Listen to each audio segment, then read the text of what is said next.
Graças e paz, irmãos. Nós vamos fazer um breve resumo ali do retiro. Eu convido a igreja a abrirem no verso-chave que nós utilizamos, que está lá em Hebreus capítulo 12, versículo 14.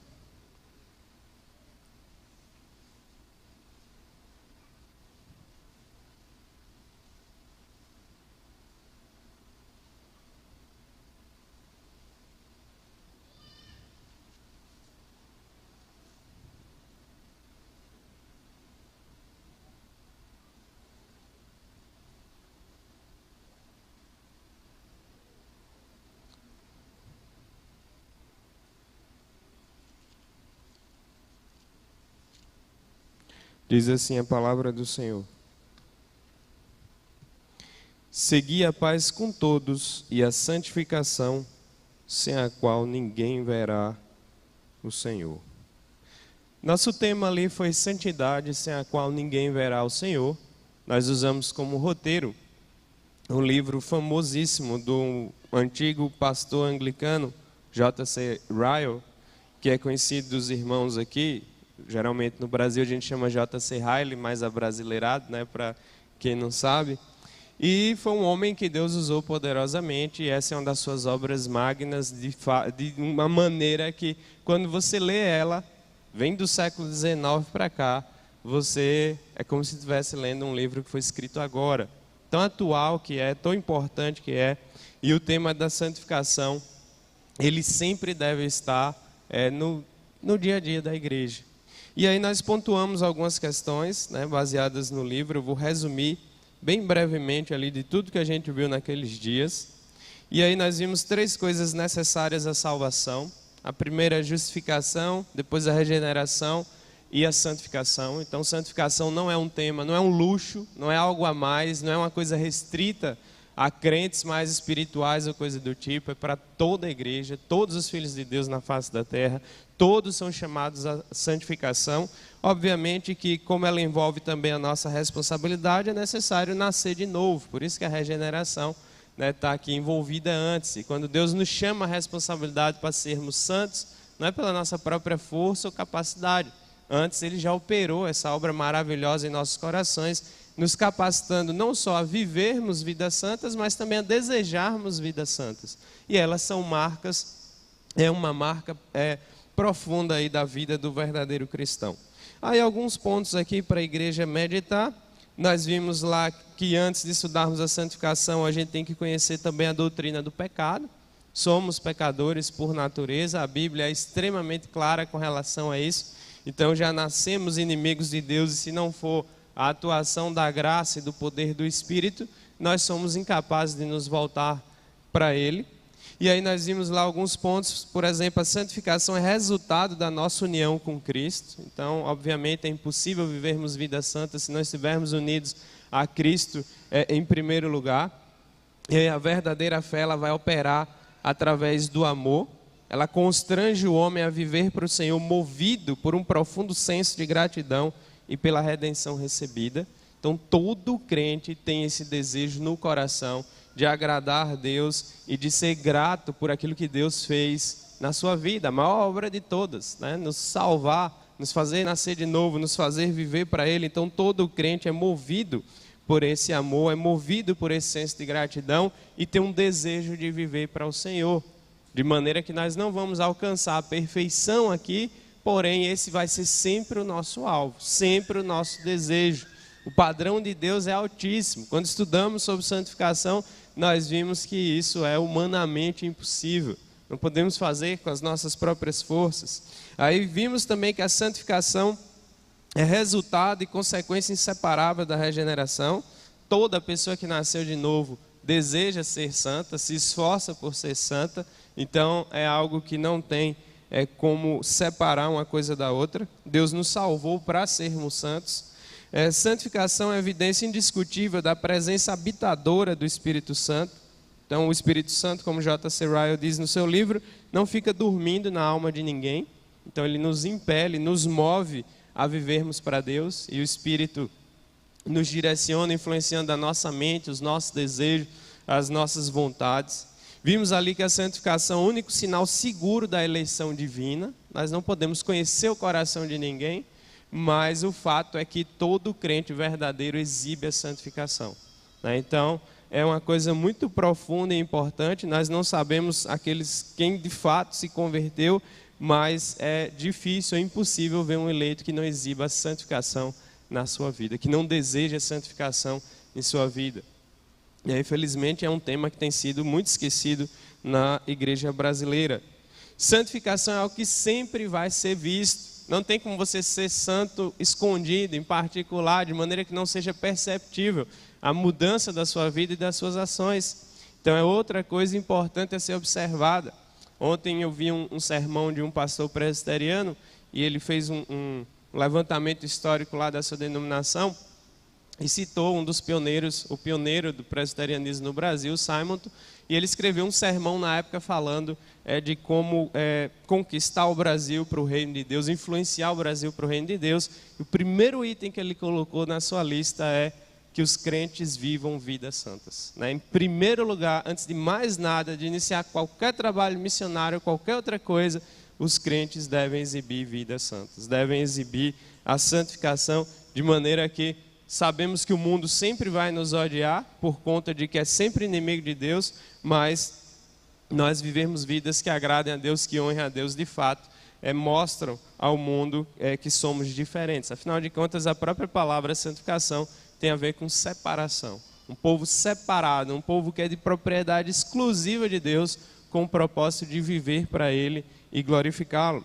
Aí vimos também lá a santificação, todo crente é responsável, né? E aí somos responsáveis porque nós não estamos mais mortos e cegos. A santificação é um processo que envolve também o nosso esforço, também a nossa responsabilidade, mas isso depois que nascemos de novo. Obviamente, não tem como um ímpio exibir a santificação em sua vida, embora a influência do Espírito e a graça comum de Deus, muitas vezes nós podemos ver ímpios que têm boas atitudes, né? Todo cristão faz boas obras, é uma frase que eu nunca esqueço de um livro de teologia sistemática, mas nem todo aquele que faz boas obras é cristão, né? Então, é uma coisa que a gente tem que lembrar. Santificação também é algo que admite crescimento e graus de intensidade. Então, você progride nela, você cresce nela como um degrau. E aí nós vimos os meios da santificação: leitura da Bíblia, oração, frequência na adoração pública, o ouvir constante da palavra de Deus, participação da ceia, enfim. Sem esforço não há avanço espiritual, né? Deus nos dá a vida e aí então nos capacita a viver e nos chama a responsabilidade de viver para Ele. E vai envolver um intenso conflito, uma intensa luta interior. Porque a nossa velha natureza vai continuar guerreando ali o tempo todo contra nós. E aí Ryan, no seu livro, fala: o verdadeiro crente é alguém que não apenas desfruta de paz em sua consciência, como também experimenta guerra no seu interior. Você vai estar em paz, porque Cristo lhe reconcilia com Deus, porém você vai estar em guerra ao mesmo tempo, porque você vai lutar contra os seus pecados, e essa luta vai ser até a volta do Senhor, até o dia que sejamos glorificados. Santificação não pode justificar um homem, apesar de agradar a Deus. Você não pode ser salvo através das obras de santificação. Elas são consequência da salvação, consequência do novo nascimento. Vimos também que é algo absolutamente necessário como testemunha do nosso caráter no grande dia do juízo. Quando nos apresentarmos diante de Cristo, obviamente justificados por Ele, mas a santificação é exibida em nossa vida, exibida naquilo que falamos, como vivemos e pensamos, né? Isso é importante. A santificação também é absolutamente necessária para nos treinar e nos preparar para o céu. Se você não tem desejo por santidade aqui, o céu vai ser um lugar extremamente incômodo e chato para você. Então, eu achei bem interessante quando o Ryan fala isso, é como se fosse já um treinamento, antessala daquilo que nos aguarda. E se você não deseja, não tem prazer nas coisas de Deus aqui, muito menos você terá lá, né? E aí tem até um artigo que Bruno mencionou lá: imagine um ímpio no céu. Aí ia ser uma coisa extremamente chata para ele, porque não é o que ele deseja, não é o que ele gosta, não é aquilo que ele tem prazer, e aí então seria algo absolutamente contraditório. Se você não deseja ela aqui, tampouco você desejará ela no futuro. Depois nós também meditamos sobre os sinais visíveis da santificação, que aí seriam temas para outros episódios, mas que Deus nos ajude a refletir nessas verdades aqui tão importantes. Uma época marcada por tantos escândalos, por tantos problemas na igreja, justamente pela falta... então eu tenho mais tempo aqui, eu pensei que eu tinha menos tempo. Então, eu vou voltar aqui, os sinais visíveis da santificação. Nós vimos que a santificação, primeiro, é aquilo que ela não é conversar sobre assuntos religiosos. Então, às vezes você pode imaginar que uma pessoa é santa porque ela fala fluentemente sobre as doutrinas, uma coisa não tem nada a ver com a outra. Você pode encontrar pessoas muito eruditas, conhecedoras das doutrinas da graça, da palavra, porém, muitas vezes não são pessoas autênticas, não são pessoas que nasceram de novo, são pessoas que ainda precisam. Lembrando lá do caso de Nicodemos com Cristo, importa nascer de novo. Então, nós não podemos confundir uma coisa com a outra. Santificação também não tem nada a ver com sentimentos religiosos passageiros, com emocionalismo. J.C. Ryle já falava disso naquela época. Imagine hoje se ele visse o desenrolar do que vinha começando desde a época dele. Então, o emocionalismo é uma doença mortífera da alma e ela às vezes acaba nos fazendo confundir a comunhão com Deus, a vida com Deus, e isso é muito perigoso. Então, chorar, arrepiar, emocionar, nós somos seres emocionais, porém, elas não são marcas, não são aquilo que caracteriza a verdadeira santidade. Nós vimos também que a santificação não tem nada a ver com formalismo externo ou devoção exterior. Por exemplo, demonstrações de religiosidade corporal, frequência nos cultos, a maneira de vestir, etc. Óbvio que não está dizendo que você exclui essas coisas, mas elas em si não são a santificação. Óbvio que o crente verdadeiro deseja vir à casa de Deus, participar dos cultos e viver, mas vamos dizer, nosso calendário, as nossas obrigações religiosas, elas não podem ser confundidas com a santificação. A santificação vai muito mais além. Uma pessoa não é caracterizada como mais santa só porque ela é assídua, por exemplo, nos cultos. Isso vai ser demonstrado em cada ação da vida dela, dentro e fora da igreja, em cada aspecto do seu viver diário. Então isso é importante da gente meditar também, porque muitas vezes a religiosidade externa substitui a santidade interna. Aí tem aquela pessoa que é bem assídua, bem organizada, bem, vamos dizer assim, apegada a isso, e na cabeça dela ela acaba pensando, eu sou muito santo, porque eu sempre vou aos cultos, eu sempre dou dízimo, eu sempre faço isso ou aquilo, mas não podemos confundir a santificação com essas coisas. Isso é muito perigoso e era o erro muitas vezes que os fariseus cometiam e Jesus veementemente condenava. Então nós devemos sim fazer as coisas organizadas, vir aos cultos, mas devemos lembrar que a santificação é mais profunda, é uma obra interna, envolve uma comunhão com o Senhor. Santificação também não é algo que nos retira da nossa vida comum, não nos faz nos isolar.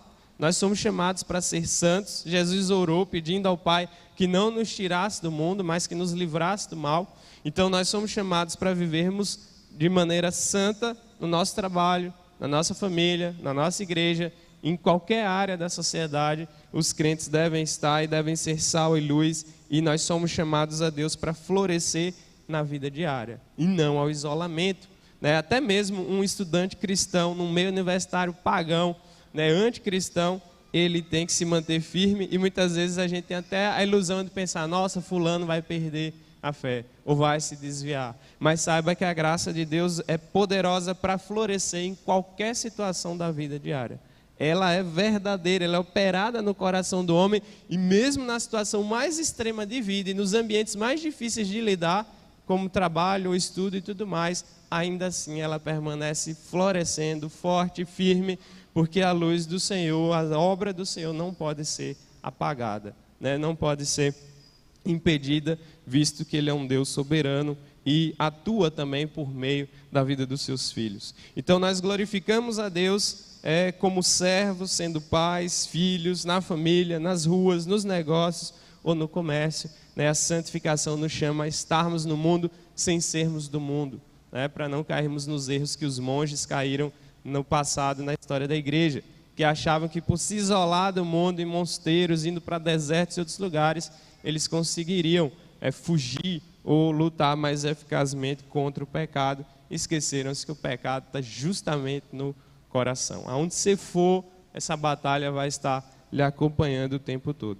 Então, nós vimos também que santificação tem a ver com o esforço habitual de fazer a vontade de Cristo, vivendo em conformidade com seus preceitos práticos, né? Então, é aquele desejo de viver para Cristo. Aí você lembra daquilo que lemos e estudamos nos Evangelhos, o Sermão do Monte, aquilo ali é para quem nasceu de novo, não são preceitos morais que servem para toda a sociedade. Se uma pessoa de fato não nascer de novo, é impossível que ela deseje ou vive em alguma medida aquelas verdades tão maravilhosas e tão profundas, né, que sempre vão nos deixar aquém do padrão elevado de Deus, mas por meio de Cristo nós vamos sempre no caminho, desejando e progredindo na santidade. Então, membro de igreja é diferente de cristão verdadeiro. Todo cristão verdadeiro é membro de uma igreja, uma igreja busca se reunir e cultuar ao Senhor, porém, nem todo membro de igreja é verdadeiramente cristão ou nasceu de novo, né? Nunca confunda uma coisa com a outra. O fato de você ser membro da Igreja Batista não lhe dá uma vaga no céu, né? Nós somos salvos somente por meio da fé em Cristo.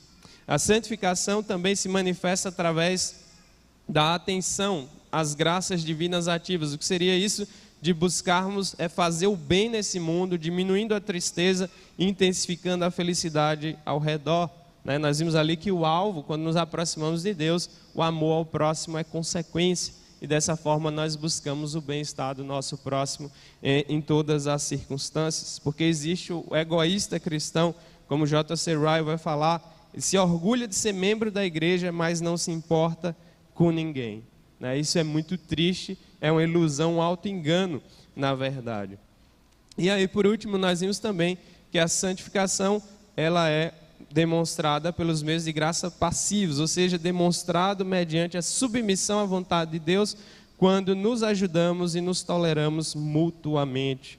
E aí vai mostrar que também aqueles que exibem essa santificação, submissão a Deus, amor ao próximo, vão ser as pessoas que exercem maior influência sobre o mundo. É um impacto muito grande no mundo caído, no mundo perdido, no mundo sem amor, quando alguém exibe essas características, sendo luz, brilhando e honrando ao Senhor.